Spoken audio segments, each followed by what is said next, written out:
Presidente Jair Bolsonaro falando ao vivo agora em Brasília. E o homem que decide a economia no Brasil é um só, chama-se Paulo Guedes. Ele nos dá o norte, nos dá recomendações e o que nós realmente devemos seguir. Nós temos um parlamento bastante sensível e simpático às causas voltadas para a economia. Há uma preocupação muito grande nossa de total responsabilidade com os gastos públicos. Temos algumas reformas pela frente que brevemente estarão sendo discutidas e votadas. E assim sendo, temos o problema do coronavírus ainda, mas a economia continua alerta e trabalhando para que o Brasil realmente vença este obstáculo agora e volte para o caminho da prosperidade. Então quero ficar aberto a vocês para falar sobre a economia. Está aqui o Paulo Guedes, temos também a Tereza Cristina, o Tarcísio, o Wagner, são os nossos ministros que participaram dessa reunião, como tem participado de outras, para a gente continuar estudando o que é melhor para o Brasil. Então eu estou à disposição de vocês. Paulo Guedes, qual a opinião do senhor sobre o plano para o Brasil? Foi apresentado como uma ideia ainda na semana passada. Obrigado. O presidente deixou muito claro desde o início que nós íamos preservar vidas e preservar empregos. Então nós estamos desde o início dessa crise do coronavírus, nós estamos justamente lançando uma camada de proteção para os mais frágeis e mais vulneráveis. Nós fizemos um ajuste na nossa política, passamos de reformas estruturantes para medidas emergenciais. E o presidente incluiu 50, quase 60 milhões de brasileiros na camada de assistência social e serviços de saúde. Então todo o nosso foco nos últimos 30, 40, 50 dias foi exatamente para lançar essa camada de proteção, para salvar vidas e preservar empregos dos brasileiros. Agora, naturalmente, o presidente já está olhando para o futuro e nos pediu a todos estudos. O ministro-chefe da Casa Civil, general Braga Neto, a função dele é justamente coletar esses estudos de todo mundo, porque ele é um coordenador das ações. Ele coordena as ações e integra as ações dos diversos ministérios. E, da mesma forma que ele integra essas ações, a conta vem para a economia. O orçamento é com a economia. Então, a GEL, que é a Junta de Execução Orçamentária, envolve isso. Então, o ministro Braga Neto justamente mostrou ali uma série de estudos que estão sendo feitos lá para frente, mas o presidente sabe que o caminho da prosperidade que nós estamos percorrendo é um caminho que terá sucesso. Nós já estávamos crescendo, segundo as projeções do Banco Central, da nossa Receita Federal, nós já estamos acima de 2%. O Brasil já estava decolando quando bateu a crise do coronavírus.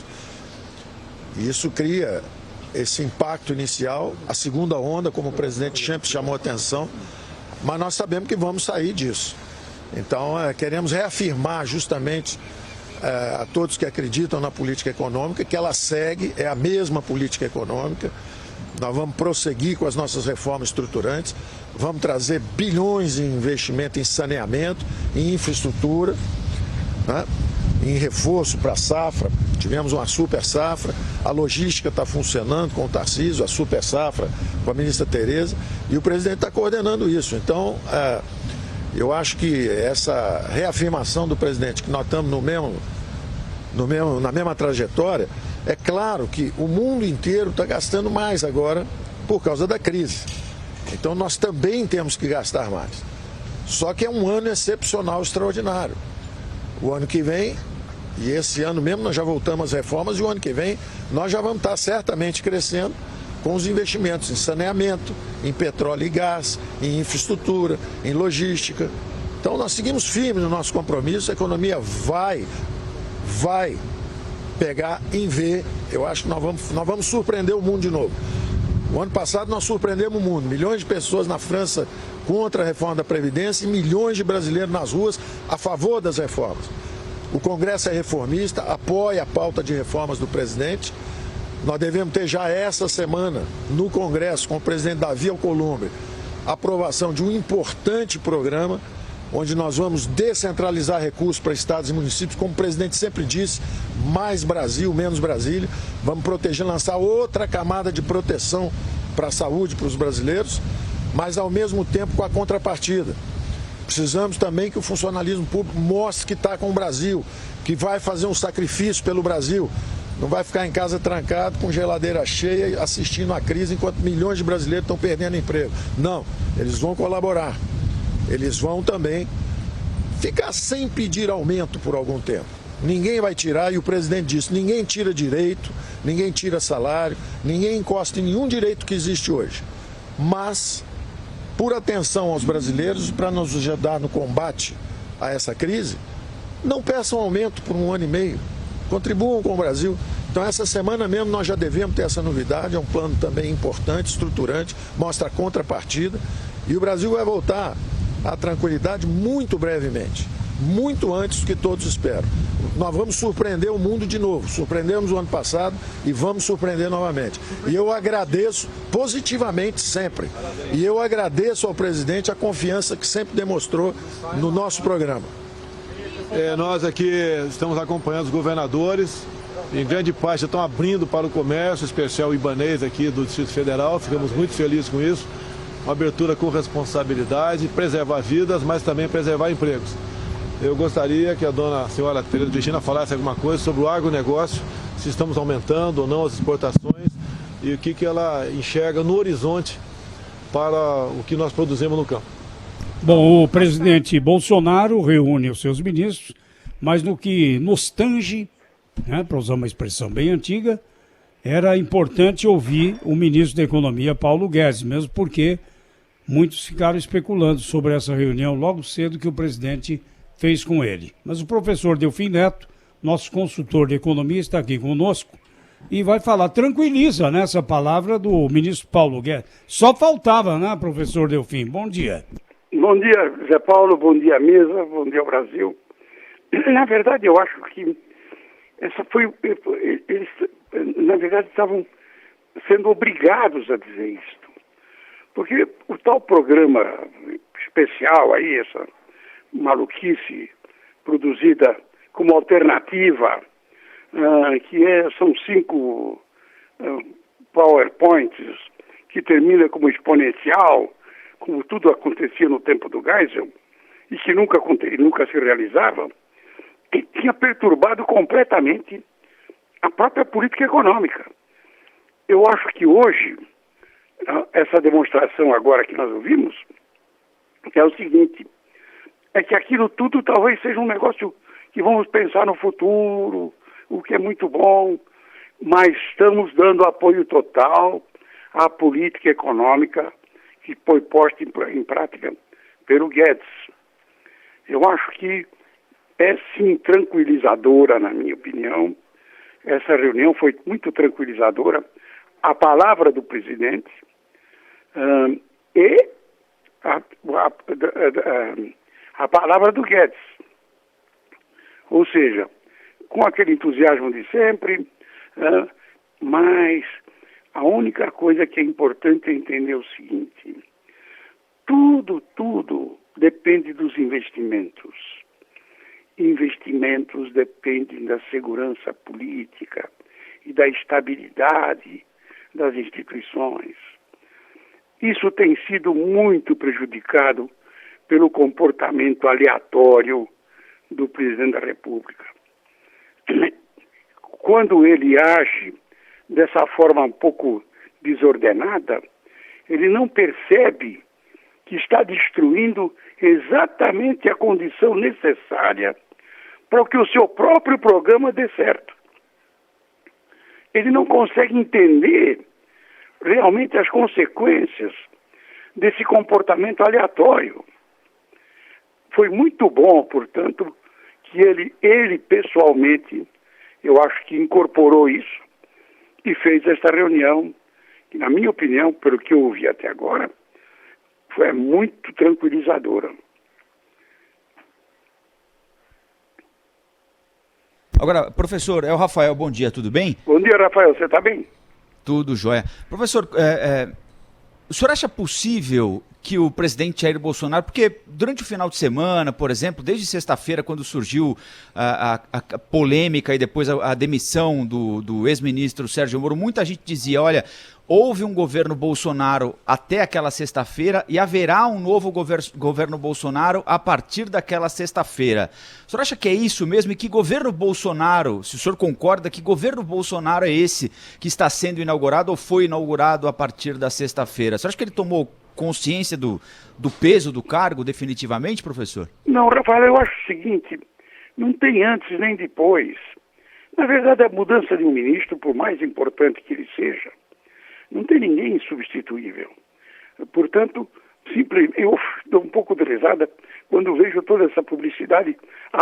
Ele está recebendo o apoio da demissão dos seus auxiliares. Pois é a obrigação dos auxiliares ir embora quando seu chefe vai embora. O que eu acho é o seguinte, a parte operacional continua a mesma. É claro que o ministro Moro era um homem de extrema competência, trabalhador, produziu coisas formidáveis. O Brasil deve a ele muito. Porque eu sempre digo, a Lava Jato é um ponto de inflexão na história do Brasil. Agora, não é a saída do Moro que vai quebrar o governo. O que pode acontecer é se as acusações do Moro, agora com a decisão do decano do Supremo, que vai abrir o inquérito, se comprovarem, o presidente vai seguramente ter muita amolação. Professor Delfim, eu ia perguntar para o senhor justamente sobre o papel do Supremo, mas vamos ouvir rapidinho, peço para o senhor ficar na linha aí para a gente ouvir mais um trechinho, porque o ministro da Economia continua falando na porta do Palácio da Alvorada. Com aumento de produtividade, nós estamos privatizando, abrindo a economia, aumentando os investimentos. O presidente está determinado. Durante a campanha falou no Mais Brasil, descentralizando recursos, falou nas economias de mercado, tem apoiado isso, a abertura da economia. O mundo inteiro olha para o Brasil, entendendo que o Brasil está mudando para melhor. Então, esse é o nosso caminho. O teto de gastos, como nós suspendemos a meta de superávit, nós estamos violando a regra de ouro, porque pela regra de ouro você não pode se endividar para pagar gasto corrente, mas como é um gasto emergencial, é um gasto de saúde, então você pode se endividar. Se faltasse dinheiro para a saúde, para romper o teto, nós até poderíamos romper, mas não é o caso. Tudo que os governadores pediram, levaram, ainda levaram mais recursos ainda. A proposta que está agora no Congresso, no Senado, com o presidente Davi Alcolumbre, é bastante generosa, que o presidente autorizou, e por outro lado tem essa contrapartida. Então nós estamos no caminho certo. Para que falar em derrubar o teto, se é o teto que nos protege contra a tempestade? O Tesouro não investe, o Tesouro é o caixa. Quem investe é o governo, se decidir. E o governo, sim, aumenta investimentos em infraestrutura. Acabamos de conversar com o ministro Tarcísio, não tem problema nenhum. O que nós não podemos fazer é justamente planos nacionais de desenvolvimento, como era antigamente, porque a nossa direção é outra. O excesso de gastos do governo corrompeu a democracia brasileira, estagnou a economia brasileira. O presidente tem isso muito claro e é um homem determinado, firme, sabe para onde está indo. Então nós estudamos o que foi importante, a área de infraestrutura é importante, nós faremos, mas sempre dentro da responsabilidade fiscal. E quando há uma exceção, como houve um problema de saúde, o presidente é o primeiro a nos pedir para, olha, agora vamos para o regime de exceção. Acabou, controlamos essa primeira onda, que é a onda da saúde, vamos mergulhar na segunda onda da economia e vamos sair do lado de lá muito mais fortes e unidos do que entramos. Professor Delfim. Alô? Professor Delfim, muito bom dia, Cláudio Humberto. Ô, Cláudio, você está bem? Tudo bem? É mesmo o teto que nos protege da tempestade? Não tenho a menor dúvida. Ele é que garante, na verdade, esse sistema que está aí. Ele que garante que esse aumento de dívida não vai produzir os efeitos que produziria sem ele. Não vai elevar a taxa de juros, não vai, na verdade, retirar do mercado a crença de que estamos caminhando para o equilíbrio. Eu acho que essa manhã nós tivemos uma coisa muito, muito importante. Você conseguiu ouvir do presidente que realmente o posto Ipiranga tem combustível. Professor Delfim Neto, queria lhe perguntar o seguinte. O ministro Paulo Guedes disse o seguinte, sobre funcionalismo público, que o funcionalismo público não vai ficar em casa trancado com a geladeira cheia, vão colaborar, ninguém vai cortar direitos, mas em atenção aos brasileiros, não peçam aumento por 1 ano e meio. O senhor acha que isso é suficiente, professor? É suficiente, na minha opinião, podia ser um pouquinho mais. Podíamos exigir deles devolver um pedacinho dos direitos mal adquiridos ao longo de todo esse tempo que os empoderou para controlar o Brasil. Ou seja, todo o Brasil está sofrendo. Todos estão sofrendo. Uns muito mais, outros muito menos. Não é concebível que uma classe de privilegiados seja poupada disso. Eles deviam estar sendo realmente, não deviam estar cortando 10%, 15% dos salários, eliminando tudo aquilo que é automático. O funcionalismo aumenta o gasto automaticamente pelas promoções, por todas as vantagens adquiridas, visíveis e invisíveis.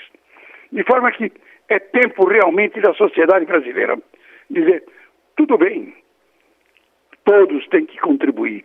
Os senhores também vão contribuir, de alguma forma. E sua geladeira vai continuar super cheia. Professor Delfim, eu ia perguntar para o senhor sobre o Supremo Tribunal Federal. Qual que é o papel da Suprema Corte no meio dessa pandemia de coronavírus e essa crise provocada aí pela saída do ministro Sérgio Moro no governo? Olha, o Rafael... É o Pedro aqui. Alô? É o Pedro que perguntou isso. Falou? Alô? Isso, professor, fui eu. Pedro que perguntei para o senhor sobre o Supremo. O Supremo é o garante das nossas liberdades. O Supremo, nós entronizamos o Supremo. Nós transformamos um cidadão comum num santo quando nós lhe damos o poder de ministro do Supremo. Ele é 1/11 de todo o suporte das nossas garantias. Ele tem se comportado, na minha opinião, adequadamente. Não adianta a gente, de vez em quando, discutir e não gostar. Ele, às vezes, tem que ser contra-majoritário mesmo. Ele tem que fazer, ele tem que obedecer à Constituição. Ele não pode mudar a Constituição. Então, uma boa semana, professor. Uma boa semana para os senhores e para o Brasil, né? Deixa eu só fazer uma última pergunta para o professor Delfim Neto, para aproveitar a presença dele aqui conosco, porque agora no finzinho da entrevista coletiva, professor, o presidente Jair Bolsonaro disse que está acompanhando o desacordo entre a Boeing e a Embraer. Como é que o senhor viu esse anúncio que foi feito no final de semana? Nós não temos informação adequada por que aconteceu isso. A Boeing está numa situação muito difícil. Eu diria, sem, infelizmente, ter conhecimento pleno, que eu suspeito que ela está numa situação pré-falimentar. Muito obrigada, hein, professor? Até a próxima. Muito obrigado, Dona.